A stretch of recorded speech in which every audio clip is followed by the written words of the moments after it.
Hello दोस्तों, video शुरू करने से पहले मैं आपको बता दूं, मैं इस सीरीज को डिटेल में एक्सप्लेन करने के लिए 2 पार्ट में एक्सप्लेन करने वाला हूं, इसलिए वीडियो को एंड तक जरूर देखिएगा। लास्ट पार्ट में हमने देखा था कि मिस्टर बे की जू शैनशी के साथ में फाइट होती है, जिसमें यू हाओ अपनी स्किल का यूज करता है मिस्टर बे की मदद करने के लिए, मगर इससे उसकी सोल पावर खत्म हो जाती है और वो बेहोश हो जाता है। जिसके बाद ब्रदर बे यू हाओ को हील करने के लिए उसे शुआन शुई डैन पिल देते हैं, जिसे देखकर वैंग सरप्राइज थी क्योंकि ये पिल बहुत ही रेयर होती है।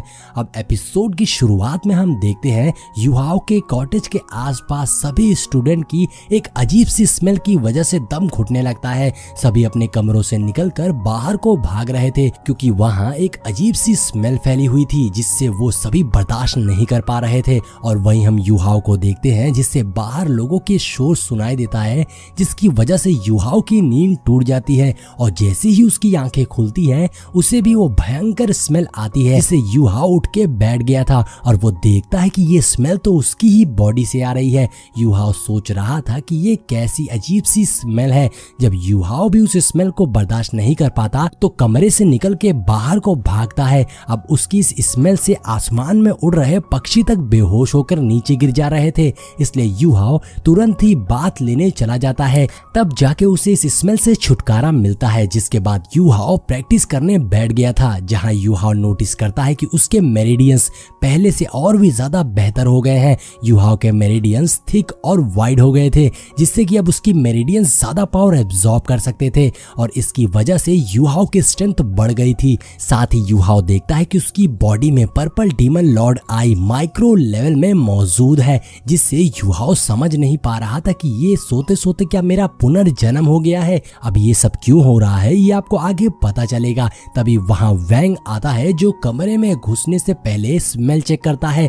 तो यू हाओ वैंग से पूछता है आखिर अचानक से मेरे साथ ये क्या हुआ जो मेरी मेरिडियंस इतनी ज्यादा इंप्रूव हो गई है। जिसपे वैंग बताता है कि ये सब मिस्टर बे के दिए हुए शुआन शुआई डैन पिल की वजह से हो रहा है, जो कि बहुत ही एक्सपेंसिव एलिक्सर होता है जो कि मेरे को क्लीन करता है, साथ ही सोल पावर को बढ़ाता है और इसके कोई साइड इफेक्ट भी नहीं होते। इसके बाद भी ये वेस्ट नहीं होता। इतना करने के बाद भी ये तुम्हारी बॉडी में मौजूद सभी इम्प्योरिटीज को बाहर निकालता है, जैसे कि तुम्हारे स्किन के ऊपर एक डर्ट लेयर बन गई हो। अब यही रीजन है कि तुम्हारी बॉडी से इतनी स्मेल आ रही है। देखा जाए तो तुम ऐसा समझो कि तुम्हारा पुनर्जन्म हो गया है। अब ये बातें सुनकर यू हाओ सरप्राइज था। तभी वैंग कहता है तुम चाहो तो मैं तुम्हारे साथ ब्रेकफास्ट कर सकता हूँ, लेकिन इसके लिए मैं तुमसे 2 पोर्शन लूंगा। जिस पे तुरंत ही यू हाओ मान गया था और कहता है मैं 2 नहीं मैं 4 दूंगा। अब यू हाओ वैंग का हाथ पकड़ उसे अपने साथ ले जाने लगता है, जहाँ उसे वही कॉइन मिलता है जो कि उसे जू शैनशी से मिला था। और अब दोनों पूरा दिन अपने शहर में घूमते रहते हैं और लास्ट में थकने के बाद जाके उसी किनारे पर बैठ गए थे जहां से इनर कोर्टयार्ड दिखाई देता है। और अब उन्हें अपने सामने एक ट्री दिखाई देता है जो वहां बहुत ही फेमस है, जिसे देखते हुए यू हाओ कहता है ब्रदर बे तो आउटर कोर्टयार्ड से हैं और उसके बाद भी इतना ज्यादा स्ट्रॉन्ग है, न जाने कब हमें इनर कोर्टयार्ड में जाने का मौका मिलेगा। अब ये दोनों ऐसे ही बातें कर रहे थे कि तभी यू हाओ को अपने सामने एक रेड स्पॉट दिखाई देता है, तो वैंग भी उसे ध्यान से देखने लगता है। यहाँ यू हाओ जब अपने विजन आई से देखता है तो उसे एक लड़की दिखाई देती है जिसके पास एक फिनिक्स था और वो बहुत ही स्ट्रॉन्ग लग रही थी, जो सीधा इन्हीं की ओर आ रही थी। यहाँ वैंग सरप्राइज था ये देख के कि उस लड़की ने अपनी मार्शल सोल को रिलीज नहीं किया, उसके बाद भी इतना ज्यादा स्ट्रॉन्ग लग रही है। लेकिन यहाँ उस लड़की को देखकर साफ लग रहा था कि उसके इंटेंशन कुछ ठीक नहीं है। मैं बता दूं इस लड़की का नाम मा शियाओ टाओ है, जो कि सीधा यू हाओ और वैंग की ओर आ रही थी। अब ये देखकर वो दोनों वहां से भागने की कोशिश करते हैं, मगर अब काफी देर हो चुकी थी। अचानक से एक फायर अटैक आके किनारे को टकराता है, जिससे ये दोनों हवा में उड़ गए थे। और अब जैसे ही वैंग अपने विंग्स खोल यू हाओ को लेकर वहां से भागने की कोशिश करती है तो वो देखती है हर तरफ फायर है और वो बीच में फंस चुकी है। वहीं हम शियाओ टाओ को देखते हैं जो जोरों से चीख रही थी और अटैक कर रही थी, जिससे वैंग और यू हाओ दूर जाकर गिरते हैं। और इसी बीच टियानमिंग को भी चोट लग गई थी, जिससे वो उठता है और यू हाओ की बॉडी को कंट्रोल करते हुए अपनी पावर्स का इस्तेमाल करने लगता है।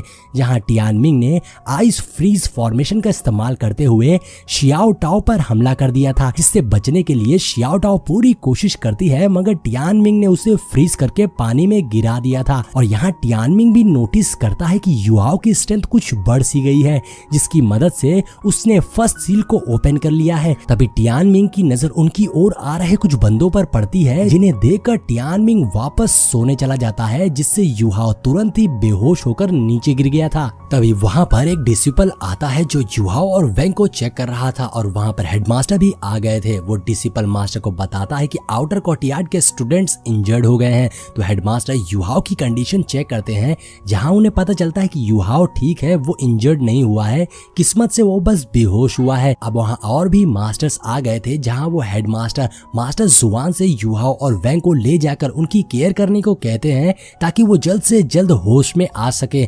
और बाकी मास्टर्स मा शियाओटाओ को खोजने में लग गए थे। और अब वो सीनियर मास्टर अपनी पावर्स का यूज करने लगते हैं, जिससे हर तरफ ग्रीनरी होने लगती है और जमीन पर एक अजीब सी घास उग गई थी। दरअसल इसकी मदद से हेडमास्टर उन दोनों को हील कर रहे थे। तभी एक मास्टर को पानी में मा शियाओटाओ मिल जाती है, जिससे वो बाहर निकाल लाती हैं और हेडमास्टर को कहती हैं कि कोई सीरियस बात नहीं है, ये दोनों स्टूडेंट जल्द होश में आ जाएंगे। किस्मत अच्छी है कि मा शियाओटाओ ने कोई बड़ी मिस्टेक नहीं की। ऐसा लगता है कि मा शियाओटाओ ने अपनी कुछ समझदारी बरकरार रखी, इसलिए कोई बड़ी प्रॉब्लम नहीं हुई। जिसके बाद हेडमास्टर मास्टर जुआन से युआओ और वेंग को रेस्ट करने के लिए ले जाने को कहते हैं, ताकि वो दोनों जल्द से रिकवर हो सके। इसके बाद हेडमास्टर और बाकी मास्टर शियाओटाओ को लेकर वहां से चले जाते हैं। इधर युआओ अपने सी सोल में पहुंच गया था, जहां टियानमिंग कहता है, तुमने मुझे बहुत जल्दी उठा दिया, तुम तो मुझे बहुत परेशान करते हो। युआओ टियानमिंग को कहता है, अभी अभी जो हुआ था वो तुमने किया था ना, तुमने ही उन पावर्स का इस्तेमाल किया था शियाओटाओ को हराने के लिए। जिस पे टियानमिंग कहता है, हाँ बिल्कुल, वो मैंने ही किया था, नहीं तो अब तक वो तुम्हें अपनी फायर से रोस्ट कर चुकी होती और तुम किसी दुकान पे by one get one free के ऑफर में बिक रहे होते। शियाओटाओ के पास डिवाइन बीस्ट फिनिक्स की फायर एट्रीब्यूट है, जिसे ब्लड बारबेरियन कहते हैं। अगर मैं नहीं होता तो वो तुम्हें बुरी तरीके से मारती। इसके बाद टियानमिंग कहने लगता है कि तुम्हारी फिजिकल स्ट्रेंथ तो काफी इंप्रूव हो गई है, जो पहली सील मैंने तुम्हारी बॉडी पर छोड़ी थी वो पार्शियली ओपन हो गई है। और अब ये सुनकर युआओ काफी खुश हो गया था। आगे टियानमिंग कहता है, लेकिन अभी मैंने पावर ऑफ सोर्स का यूज किया है, इस प्रोसेस में टाइम लगेगा, इसलिए तुम्हें अभी और भी ज्यादा केयरफुल रहना होगा, तुम्हें अभी और भी हार्ड वर्क करना होगा। फिलहाल मैं सोने जा रहा हूँ। ये बोलकर टियानमिंग सोने चला जाता है और इसी के साथ हमारा ये एपिसोड यहीं पर एंड हो जाता है। तो दोस्तों, इस सीरीज का अगला एपिसोड सिर्फ 3 घंटों के अंदर हमारे चैनल पे अपलोड हो जाएगा, इसलिए अगर ये वीडियो पसंद आई हो तो लाइक और कमेंट जरूर करिएगा। मिलते हैं नेक्स्ट वीडियो में।